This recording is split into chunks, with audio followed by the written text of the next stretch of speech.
Okay, so good morning. It's not that I think I'm the star of the show or anything, but I'm going to explain something to you.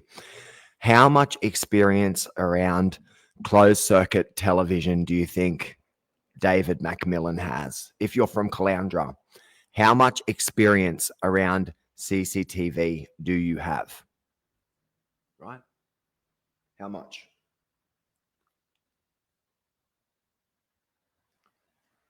Because when I left Australia and I went to Vietnam in 2006, what happened was Tommy, Lay, and we were given the job to install a security system at the Australian Consulate General in Ho Chi Minh City. That was one of my first jobs. And then also at the Amajaro coffee factory in Dong Nai, at Dong Nai 2, I think, or Dong Nai 1 industrial estate. So at the time, we installed a system called ADPRO AdPro, right? Most of the CCTV systems that you're going to be dealing with here in Australia are Chinese or Taiwanese made DVR systems, right? That's the systems that most businesses have. Most businesses are not in the price range to be able to afford an AdPro system. So Damon Anderson and I, we first worked together and with Tommy in 2006 on the CCTV design of Amajaro Coffee Factory, and also we did the training with the British guy that came over from Singapore from AdPro, and he trained us at International Security Protection with all the brand stuff, you know. Like the other day, I went to the music shop, and the sales guys there, they just said that they met with reps and they were trained with all this new stuff and everything. Like that's what happened with us because Rod owned the license for AdPro in Vietnam. So, like for example, Brodard's Gloria Jean's Coffee from Australia, which Rod was involved in at that time, took over Brodard's, which was the original French restaurant where all the intellectuals and all the writers used to write in Saigon. Okay. So that's what happened there. Okay. So when I'm walking around, and I've been on TV a lot, so I don't not know that I'm being, like, for example, look out here, out the window here, right? There's the traffic lights right there. And then there's Guzman and Gomez there. And then there's a shopping center there, right? Then there's places over here. So I know 100% that I'm under CCTV all the time. There's glass windows here. I don't care. I just do whatever the fuck what I want. And that's why a lot of people like looking here like I'm like the boy in the bubble or some shit like that. Okay, because and why do I look cold and everything? Why do I have a hoodie on? Because I don't have central heating and everything here is made out of glass, and I'm right beside the ocean and it's really cold. But I love it. It's nice. Caloundra is where I come from. It's a nice place. It's a little bit chilly in winter, but it's a nice southeast Queensland chili. It's a nicer chili than Redcliffe, I think, or anywhere else that I've experienced in Australia, actually. I do like the mornings in Caloundra better than anywhere. I got to admit, we've got the best mornings, probably some of the best mornings in southeast Queensland here. So when I go to like the bazaar, Al Jones's place, right? And I go there and I see the staff there and have a coffee or whatever. Him and his mate Marty own it or whatever, right? And the camera's there and I'm talking to the staff. I speak to the camera. The staff's there, but I'm speaking to the camera because I know that there's a camera present when I'm speaking. So like when I used to go to my psychologist has like a camera in his office, right? That's looking at you. So what I would do, because I'm a former reality TV star, is I'd just be staring at his camera and speaking to the camera, knowing that people are recording it, because I'm somebody who did my security training in 1998. I did all of the operation stuff and all that. And then I got into the installation thing before. So with me on my team, people here try to say he's dangerous, but the thing is on my team, I'm like the gendarmerie. I'm the dangerous one. I'm the fucking wolf that protects everybody else on the team. The team is safe because they've got somebody like me. And people understand that about me here too. Okay. So I was an American contractor, which means like a established independent operator for the US government, right? So they, before I even think, I don't even know if Shrek McPhee was called the sheriff at that time, that they started calling me sheriff, because I think his one is his people calling him sheriff. I don't know when that started, but with me, people calling me sheriff started in 2009 in Cambodia, when they used to call me the sheriff of Victory Hill.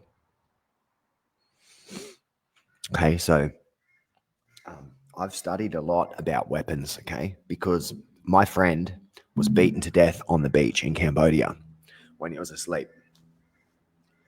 And the guys that killed him, they were probably former Khmer Rouge, I would say, because of the way that they killed him. But the way they killed him, it was like overkill, and it was really fucking messy and everything. And it's an unsolved case. And I've got the pictures from that unsolved case, right? And I've studied it. And then after that, I learned how to fight with a stick really, really dangerously after they killed my friend. Okay, that's true. I didn't kill my friend. I was in Phnom Penh. I was in Dong Nai with Victor Delisle MacMillan when he was like a month old or less than a month old, and with Christine when my friend got killed.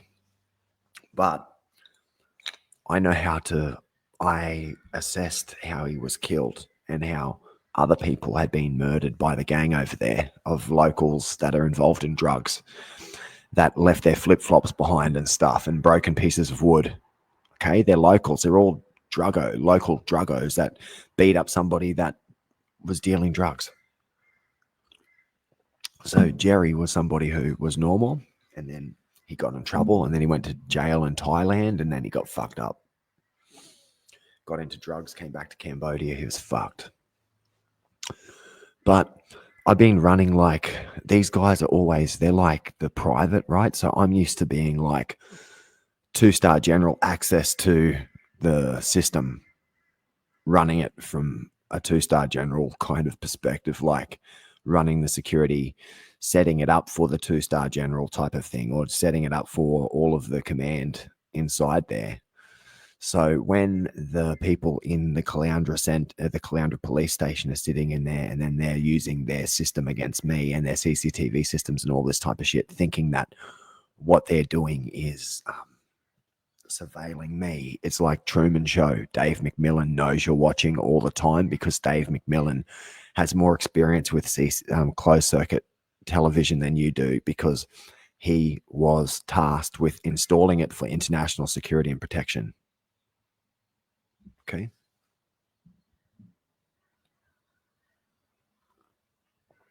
So I saw Terry yesterday and some people that have made some complaints about, and he fucking ran away real quick.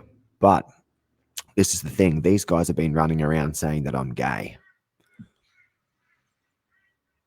I think that possibly there's a female here who thought that I wanted to do her a mischief or something like that, and she completely misunderstood the situation. I think that's how it's come out. But whatever. So it's about one person.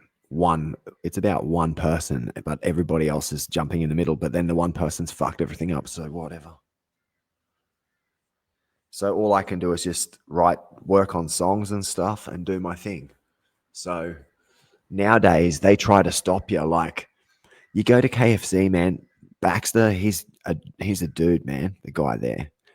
But some of the other kids there, they're just fucking so crazy and so whack. Like, they're social justice warrior left-wing people who have spend all their time looking when they're not working at a fast food restaurant, looking at their telephone, and half their time when they're at the fast food restaurant, looking at their telephone. And then what you're doing is you're coming to somebody who's the same age as your dad, who was eating fucking people's fucking heads when your dad was going, oh, let's go down to Kiwana and have some fish and chips. Going to buy you a surfboard. I was dealing with cutting someone's fucking throat for the first time. You know what I mean? Like, fuck. On my team, there's like the guy that I was working with before, Mitch, that trained me in Malaysia. He's a fucking military policeman, good man, but he's fucking dangerous, fucking deadly, fucking deadly, fucking deadly. We're fucking deadly. Why would you start on fucking Sparrowhawk, man? Why would you start on the Sparrowhawks, you fucking idiot? We're deadly motherfuckers.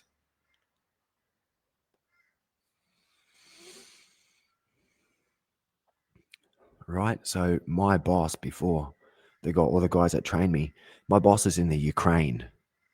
So when I'm talking about you cunts here, it's going to the Ukraine.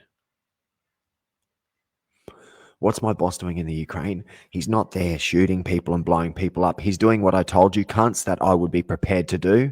So what I said when this war happened is I do mortuary affairs, okay? I pick up dead bodies off the battlefield. I don't make more fucking dead bodies, okay? I could make more dead bodies if I wanted to, but my job is taking dead bodies off the fucking battlefield. So with the Ukraine, after everybody stops shooting at each other, I'm prepared to go over there and take bodies off the battlefield. Or if it's to take bodies off the battlefield, I'm prepared to deploy at any time. But if it's to shoot somebody, I'm not interested. Because that's a work that I do.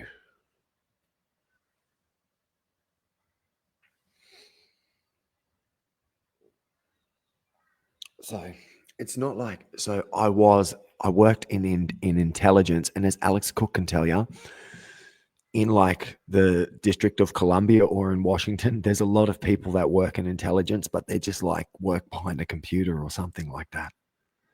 The whole fucking place is full of spies, the whole fucking place.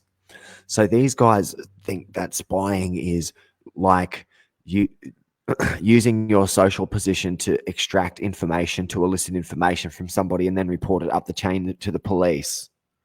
This is what you think it is. That's not what spying is. Spying is a fucking, it's a profession. It's about documentation. It's about writing. It's about being able to take photographs. It's about all of this different stuff, super recognition, all of these things, right? Compartmentalization, understanding foreign affairs at a very high level. Okay. It's not like it's being a master of the fucking, it's being a civilian dude here that has equally as much understanding of the world as President Trump and JD Vance, from just fucking sitting here without having all the information they have access to. I understand what's going on as much as they do because I was a spy for fucking 20 years. And I say 20 years because I've stopped, okay? The government got me to spy on my own people for them. And then after that, they threw me under the bus and then they stole my written work and then inverted it, which is like copyright theft. And it's just, and then also my resume, they stole elements of my resume and copied elements of my resume for the document. It's just like the level of disrespect is, and it's psychopathic. So there's somebody here in the Queensland government that will stop at nothing until I am dead. And they've been wanting it to happen in a way where they could shoot me so they could tell you that it's right, that what they've been doing is right. But what people like David Christopherly don't understand is I always know that it's a Truman Show. Okay. And that's the thing, like, so how did guys, man, at the club and at Dewporth, you guys know me at the Dewporth, right? You met me at the Dewporth, right? Okay.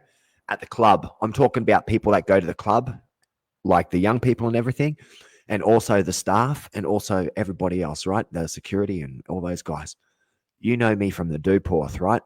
So when I was young, I used to work at the Brisbane equivalent of the Dewporth. That place is called the Dome nightclub. Okay.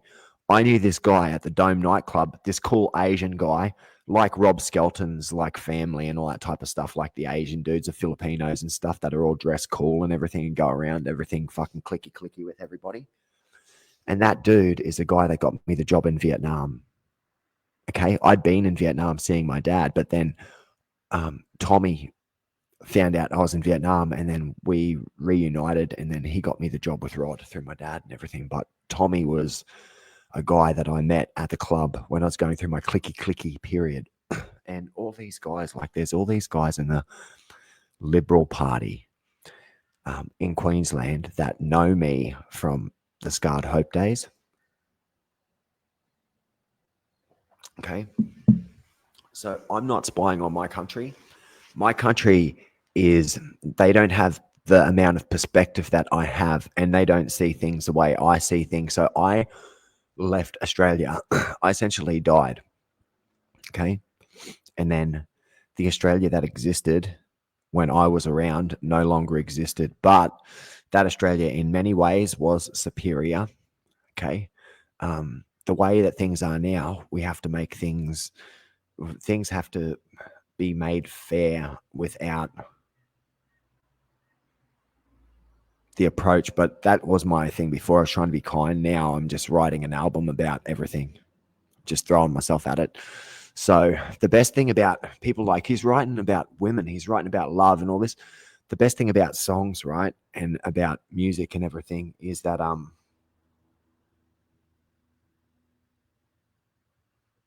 like it transcends everything. It transcends the human experience. So with me, now what I'm thinking about is everything bad that happened to me, the death of my dad, my relationship stuff, the things with the kids, and then like the reasons why I've stayed alive, why I've fought to survive when I could have given up. That's what I'm writing about now. So I told Al, man, down in the bazaar, I told him I want to do African music, man. I want to do African music. These dudes start, and so once I start to do African music, like I'll go up to grab a bite to eat from KFC, and that this is it. Like, you guys are crazy. If I lost my fucking cool right now and I picked up a fucking stick and I came after you cunts, I could wipe out all of you. That's why they're fucking scared of me. There's a fucking movie. There's the Hitman's Bodyguard, all that thing there, right? Apparently, that's about me. Whatever. I don't give a fuck, right? That doesn't mean anything to me. But the thing is the people in my band and in my crew, they always knew that I'm the person that looks after everybody. I'm not a bad cunt. But if you cross me, man, I'm like Ross MacMillan, but I'm fucking really evil. Like when it comes down to it. Okay. So you guys have been trying to pin on me the death of somebody that I knew in Nambour, Andrew, who died from like drugs and stuff like that. Okay. Who I hadn't seen in 1 year, who I never got into any fights with, who Dana Felsman punched. No, was it Dana? Not Dana Felsman. It was the other Dana. Dana punched his front fucking teeth out. His girlfriend punched his teeth out. So I saw the guy at the show and everything. He used to message me, but if people message me and they get weird with me or they say something strange, the guy was in the park all the time, angry, screaming at me and everything. But he was like me. He was a rugby league player and a boxer and everything. He was a fucking tough cunt. He was bigger than me. And I reckon if in a fight, Andrew would have fucking beaten me. He would have beaten me in a fight. I wouldn't have beaten him. And even he would have told you that. The Viking. I didn't kill the Viking, dudes. So you guys are tripping. I was here. I didn't leave the house for like a year. The cops were fucking watching me. I was sitting here working on my systems and the police thought that I was like trying to fucking do something evil or something. Just designing applications. So it's like you're looking at me thinking that you're seeing me and that you're getting something out of the experience that is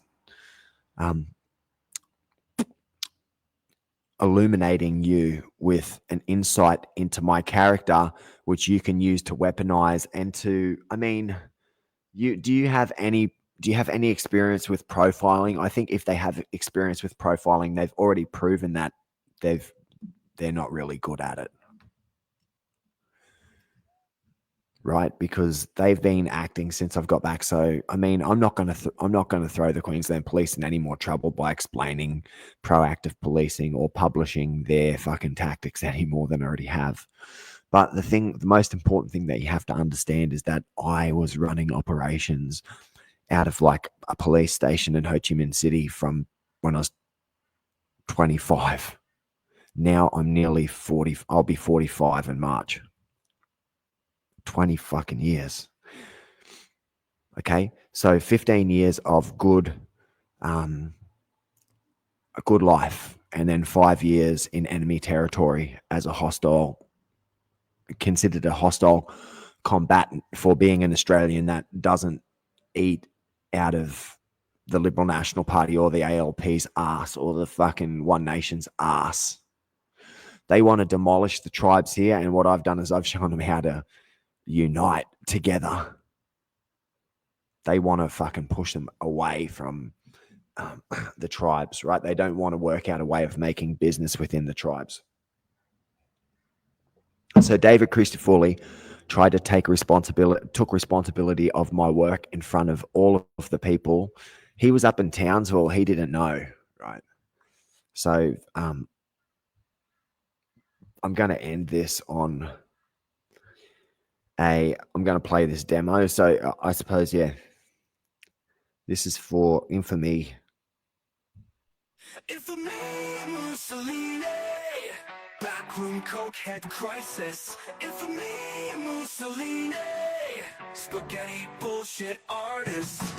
David Christoforli playing tough on the street, but his empire's rotten, all lies on repeat. Police assisted suicide, hiding the truth, but you can't run, can't hide. Infamy, Mussolini, backroom cokehead crisis. Infamy, Mussolini, spaghetti bullshit artist. Cold War circus, same old show. Clowns in suits, but the people know. Christoforli's empire built on sand. We'll tear it down with our own hands. Mussolini, cokehead crisis. Infamy, Mussolini, spaghetti bullshit artist. Cold War circus, same old show. Clowns in suits, but the people know. Christoforli's empire built on sand. We'll tear it down with our own hands. Mussolini, back cokehead crisis. You're a spaghetti bullshit artist. Oi, oi, you can't silence me. Oi, oi, oi, Scarred Hope family. Oi, oi, oi, the streets won't lie. Infamy, Mussolini, David Christoforli, your name will die. Infamy, Infamy, Mussolini.